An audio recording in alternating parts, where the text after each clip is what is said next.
It's a pleasure to see you back on Statistics Made Easy. In this session, we focus on implementing a moderation analysis in Stata. Let's begin by opening the do file, multivariate statistics, which you already know from our previous session on regression analysis. First, I load the ice cream dataset, which is the dataset we created during our data preparation tutorial. As a quick reminder, this dataset contains information about the ice cream sales in different locations, like the park, city center, and train station, alongside information about my customers. For example, whether the customer is an adult or a child, their income, and the temperature at the time of purchase. Now, our goal is to understand whether the effect of temperature on ice cream consumption differs in children and adults. We call this difference in the effect per group a moderation. Specifically, I expect that an increase in temperature will have a stronger effect on the ice cream consumption of children than that of adults. To test this moderation hypothesis, I need three models in Stata. The first model contains my baseline specification, meaning only the control variables. The second model has my independent variables alongside my control variables. And the third model adds an interaction term to my control and independent variables. The first two models are exactly the same as in our previous video on multivariate statistics and regressions. When testing for moderation, all we need to add is an interaction term to our second model. An interaction term is created by multiplying the independent variable, that is temperature, with that moderating variable. In our case, the binary indicator whether our customer is a child or adult. This new variable, which I label temperature times child, now appears in my data editor as well at the very end. What I notice is that I have very little variance here.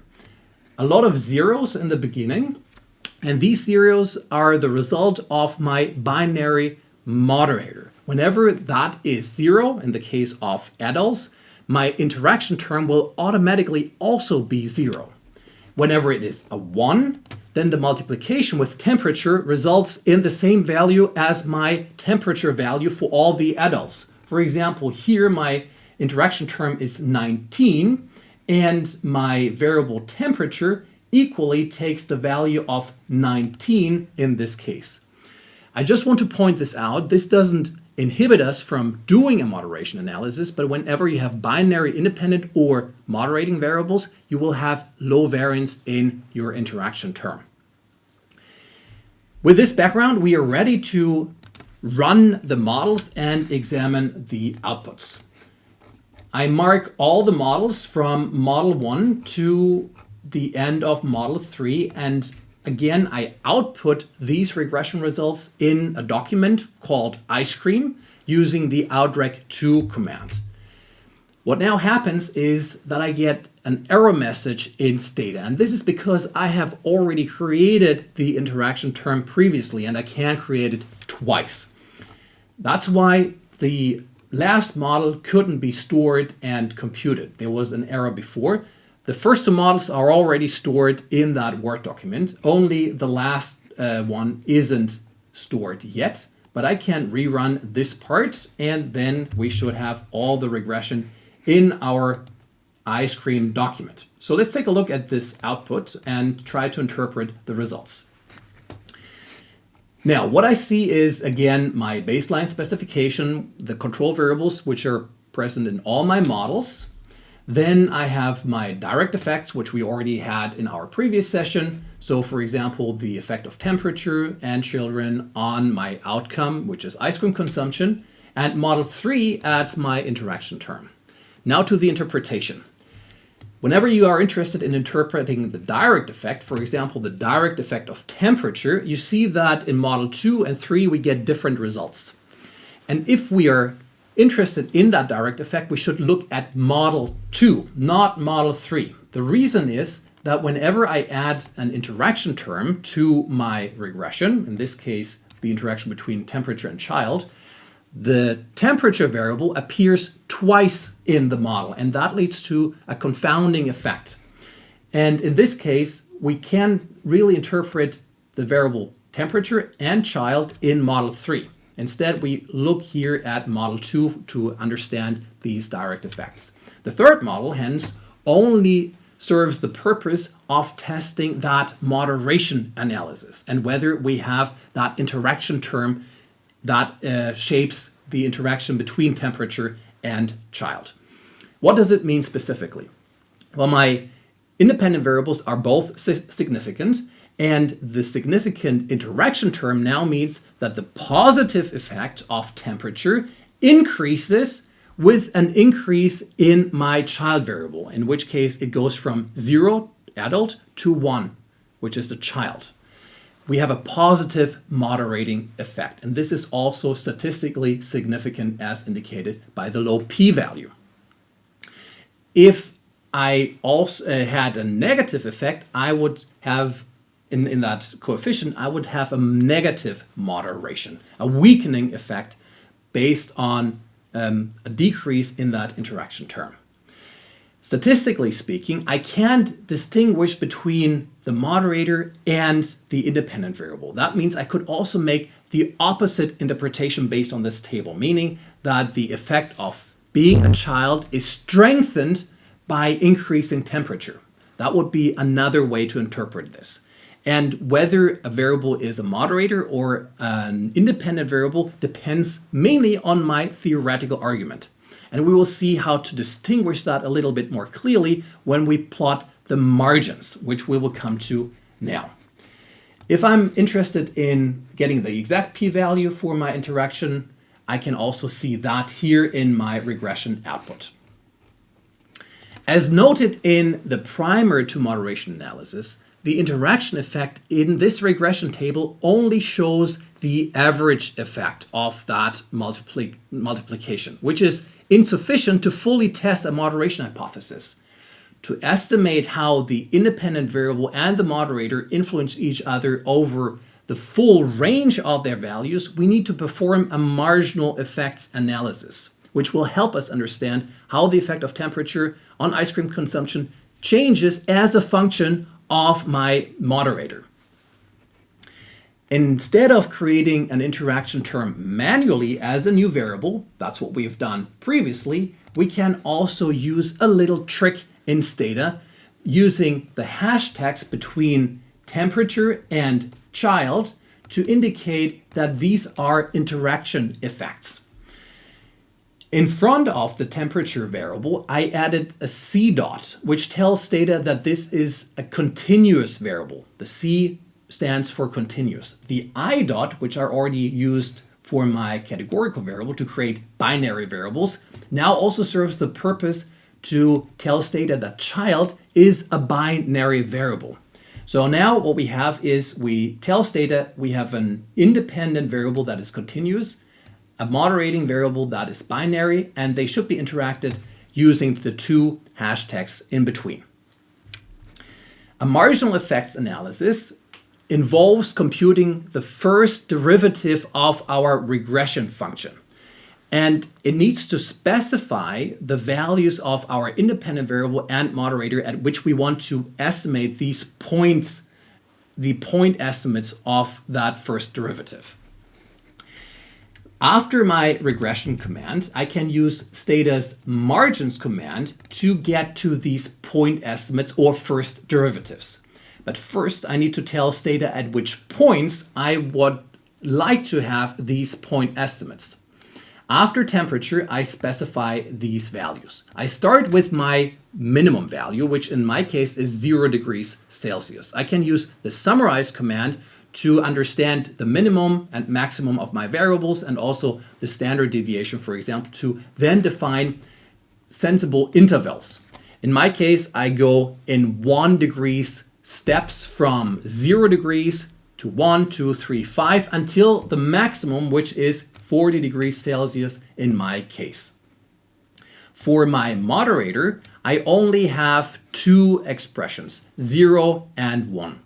If I had a continuous variable, I could use the same interval specification that I used for temperature. Usually it makes sense to choose 3 to 4 representative values for the moderator. For example, a value near the minimum of the moderator, the mean, and a value near the maximum of the moderator to cover its full range of variance. Let's compute these margins. And after running this command, we see that Stata now has computed many point estimates for all the combinations of temperature and the binary moderator we specified. Let's take a look at those different values. So you see this very long list. I'm going to pick out one. Let's say the 50-second estimate here, at which the temperature is set at 25 degrees Celsius and the child variable is set to 1, meaning it is a child. At this point estimate, we see then the effect. What I also see is that since I used the at means option after margins, all my control variables are set to their mean values, which is then indicated here in parentheses. Scrolling down, I can then link those different point estimates indicated here in this long list and check how large the effect is. For example, here I have first in the first column the margin, then the standard error, the t-statistics, p-values, and the confidence intervals. For the 50-second value that I computed, temperature is equal to 25 degrees and child is set to 1. The margin is 43, that is this interaction between these variables. So a 1 unit increase in that interaction of temperature at 25 and child at 1 leads on average to a 43 unit increase in the ice cream consumption. And this is statistically significant with that very low p-value. Since the table can be a bit overwhelming, we're probably better off visualizing these results with the margins plot command in Stata. Let's take a look at this. I'm going to type it very quickly here into the command line, margins plot. That's all I need after having computed the margins. And this visualization now appears, which shows me already the interaction between temperature and my child variable. Basically, as I noted in the primer, a moderation is a sample split, and therefore I now get 2 different regression lines. One for the first sample, the adult sample, and one for the child sample, here represented in blue and red. And while these baseline specifications are very useful already, I can also beautify my margins plot a little bit. And that's where the options in the graph function are very helpful. As before, I can use the comma to indicate that now a few options follow. For example, I can specify the X title, which is the label of my X-axis, and for example, use bold font, which is indicated by the BF, and then give temperature in degrees Celsius. I can do the same for my Y-axis and also change the representation of the colors of my 2 slopes and the confidence intervals. For example, the first confidence interval is represented by the coefficient by this command, for example, that is the confidence intervals. The 1 is the confidence interval here, and then the second confidence interval, and the colors are specified here.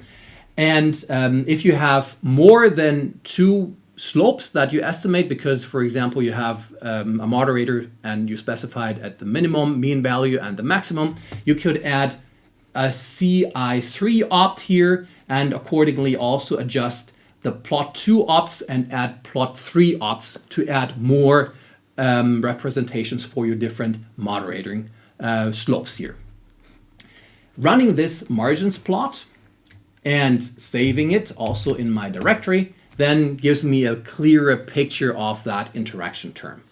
What I see here is that at lower temperatures, between 0 and 10 degrees, going up to roughly 15 degrees, there's little difference between the 2 groups, and that is indicated by the overlapping confidence intervals as well. As the temperature increases above 15 degrees, the difference becomes increasingly more pronounced, with children showing a significantly stronger increase in ice cream consumption than adults. To further explore at what point the difference becomes statistically significant, I can run a second type of interaction effects analysis. This time, I split the temperature values not at discrete values of temperature, but at their percentile values. To get these percentiles, I can use the summarize command, which we already know from our descriptive statistics session, and add the detail command afterwards, or option. And that now gives me in my output all the percentile values, the 5th percentile, the 10th percentile, and so on, and the range at which these percentile values are. For example, the 75th percentile values is then at 31 degrees Celsius. And this is useful because the percentile values account for a skewed distribution as well in my variable and give me a good representation of representative values in that distribution of my variable. For my analysis, I store each percentile value in Stata's local macros. And these are Stata's short-term memories, which I can then recall when I compute my margins. So running this will now store my percentile values, and then I recall them when using the margins command, and I compute the marginal effects at the percentile values of these different percentiles of temperature. You see that when I look at my Stata output window, I don't get any results. And that's because I added the quietly option in front of margins, which tells Stata to suppress the long output of all of the point estimates that we saw earlier. I'm not really interested in these point estimates at this point. Instead, I want to see the margins plot, and Stata can store those values in the background for the computation of the margins plot, but I don't need to interpret them at this point. That's something you can also add in front of regressions, for example, if you're not interested in the regression output at some point, for example. Now I can again use the margins plot, and one thing that I added here is a horizontal x-axis, which is indicating a net zero effect. I will show you in a minute how that looks. But first of all, I need to look at the error message that I get. And here Stata tells me that the labels that I used are not existent for the margins command. And the reason is that Stata stored these values in its local memory, and when I stop running the command, all these values are deleted from its memory. Therefore, I need to run all these commands in one go. The regression is still stored in Stata's memory. That can be recalled, but the locals aren't. So I start with the summarize command again, with then followed by the locals that I recall in the margins command, and then directly afterwards I plot my margins plot, and this time around I also get the output. The resulting second margins plot helps me understand at which value of the independent variable the significant difference occurs between adults and children. What we see here is up to the 25th percentile, the effect of temperature on ice cream consumption is not different from zero, as indicated by the large confidence intervals intersecting the dashed horizontal null effect line that you see here. However, at the median value, the 50th percentile value, and higher, the effect becomes statistically significant, indicating that temperature has a stronger impact on children when it is warmer than it has on adults. In summary, our analysis shows that the interaction between temperature and being a child is significant at higher temperature, but not really at lower temperatures. This aligns with my intuitive understanding that in cold weather, neither children nor adults consume much ice cream, which is why we don't see systematic differences between these customer groups at low values of temperature. As the temperature increase, then the consumption levels start to diverge significantly, with children consuming much more ice cream than adults. Thank you for joining this session on moderation analysis. I hope you found it useful, and I look forward to seeing you in our next session.